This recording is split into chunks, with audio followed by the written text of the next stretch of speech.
Welcome back to Jalen and Jacoby. Jalen Rose. The Los Angeles Lakers are humming. We both thought that they would be good, but they are very good. And it's not just how they're good, it's their defense, Jalen Rose. They are #1 in defensive efficiency in the entire league. How have they been able to step it up on the defensive end?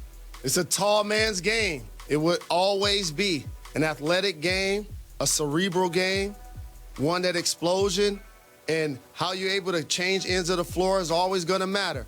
But when you have guys with length that can contest, alter, and block shots, that's a game changer. And I acknowledged that very early in this season that their height and their bulk was going to be a problem for teams. Dwight Howard and Anthony Davis, both of those guys have always been amongst the best defenders in the game, amongst the best shot blockers in the game. LeBron James is competing defensively also. Avery Bradley, I just like watching him play defense. I know. He fight through screens. Like, normally, it's like a highlight. I hit a screen, I die. He fight through screens.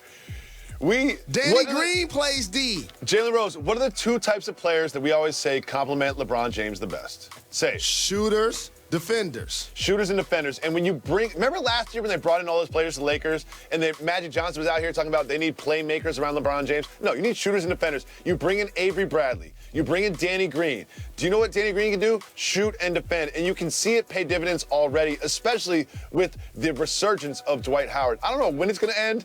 I mean, I hope it doesn't end, but the way Dwight Howard is playing, the way that he's moving, just the way he moves around the court is something I haven't seen for like 5 or 6 years from him.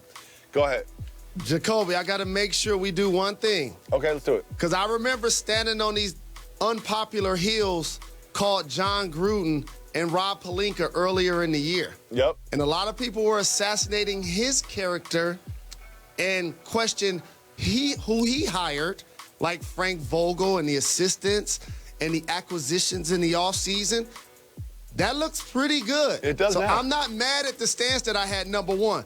And #2, is Andre Iguodala even signed with them yet? Where's he at? Is he at? They're getting reinforcements. They have the jersey ready. They have his jersey with Iguodala on the back and everything. Yeah, this is not going to be this Lakers roster is not going to be the Lakers rosters that you see in the playoffs. And I do want to give you credit. You know I don't like to give you credit. Rob Pelinka did do a good job this year. maybe just Magic getting out the way helped out a lot. But I have one quick question. I forget, where did Rob Pelinka play college basketball? At the University of Michigan. And during what time period?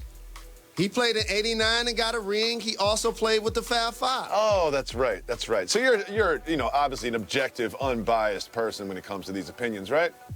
I'm just somebody that says what he sees and don't follow the crowd. Okay.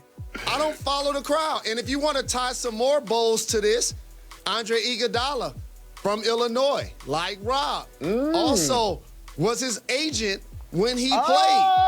Andre Iguodala, 10-9, 8-7, 6, 5, 4, 3, 2, 1, joins the Lakers. They have the jersey made already. It's already hung up in an empty locker, just waiting for Andre Iguodala to show up there. And what does Andre Iguodala do?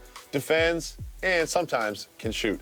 Moving on, Jalen Rose, we talk about following the crowd, right? You talk about how we look at things objectively, and the crowd really picked the Nuggets. The crowd anointed the Nuggets as one of the top teams in the West. The Nuggets are 5-2, and they play the Sixers tonight, which will be a good test for them.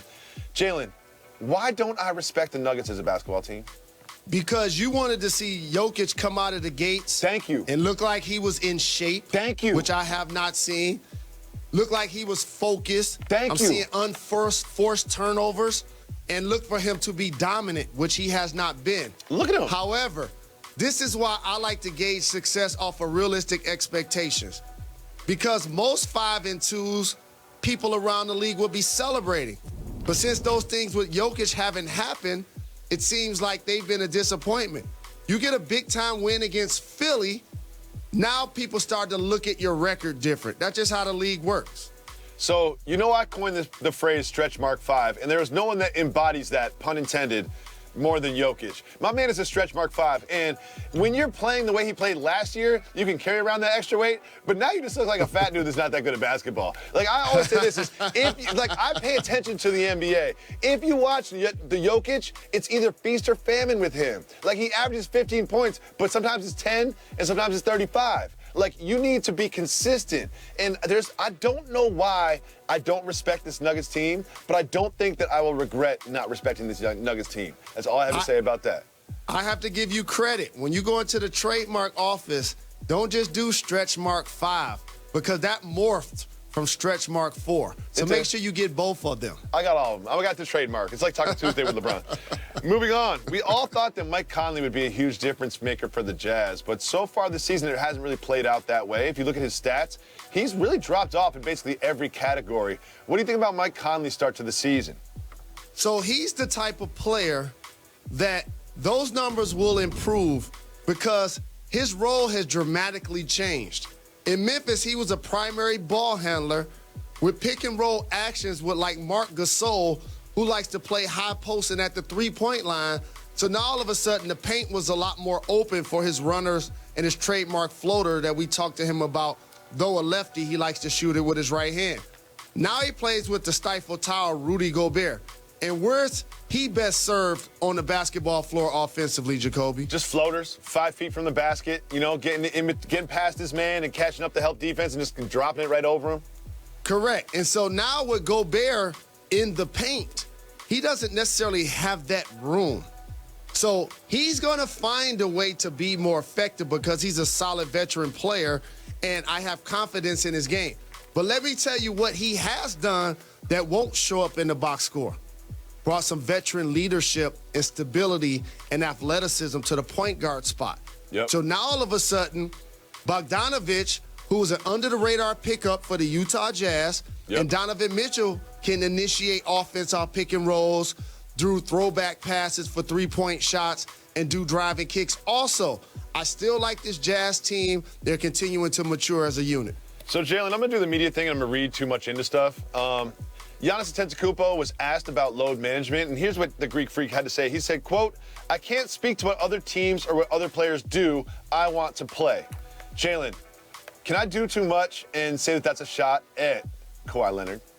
It wasn't necessarily a shot at Kawhi Leonard. It was a shot at all players who feel like the 82-game regular season aren't important anymore. Jacoby, that used to be something that was a badge of honor because that's what the best players in the league were doing. If Michael Jordan and Kobe Bryant and these guys, Akeem Olajuwon, are the best players in the game, Karl Malone, John Stockton, and they're showing up every night, guess what you have to do? Fall in line. Yeah. Now that has changed, and the importance isn't there for the player. So now the team says, well, we want to create longevity with this player and maximize his opportunities to be out there. It allows guys to play longer, which I'm not mad at, but it really hurts the fan perspective of purchasing tickets and the television perspective of advertising games, because you can look up and the best players will be out due to rest and or load management. Jalen, you know I'm a die-easy Knicks fan. And one thing the Knicks did was trade Kristaps Porzingis, which I think will go down as one of the best moments in Knicks history. Well, the Knicks head into Dallas to play against Kristaps Porzingis, and he talked about the matchup before the game. Let's check in with KP. I have nothing negative to say. You know, it's in the past. It's in the past, and I'm grateful for those years that I spent in New York. You know, it's a great experience. It's a great experience. That's it. Jalen, you were traded 75, 80 times in the NBA. Do you play harder against your former teams? Absolutely, no doubt about it. You play harder against a coach you felt like gave up on you or gave you DMPs. You play harder against a team, especially if you wanted to still be there and it didn't work out, especially if they traded you somewhere you don't want to be. In Kristaps Porzingis' case, he upgraded. Yep. So he has no reason to be upset. They traded him to play with Luka Doncic, to play for a coach in Rick Carlisle, an owner in Mark Cuban that's has the resources, going to do whatever it takes to build something special around him. But I have to ask you a question, even though I know you don't like follow-ups, that you said that many Knicks fans probably disagree with today, as the same fan base that booed Porzingis and booed Daniel Jones.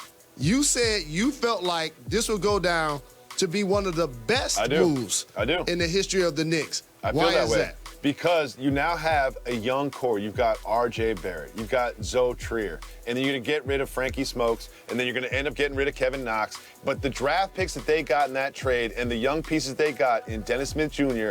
will end up benefiting the Knicks more than having a Kristaps Porzingis-based team. I believe in that, but that's because I am a blind and dumb, die easy Knicks fan.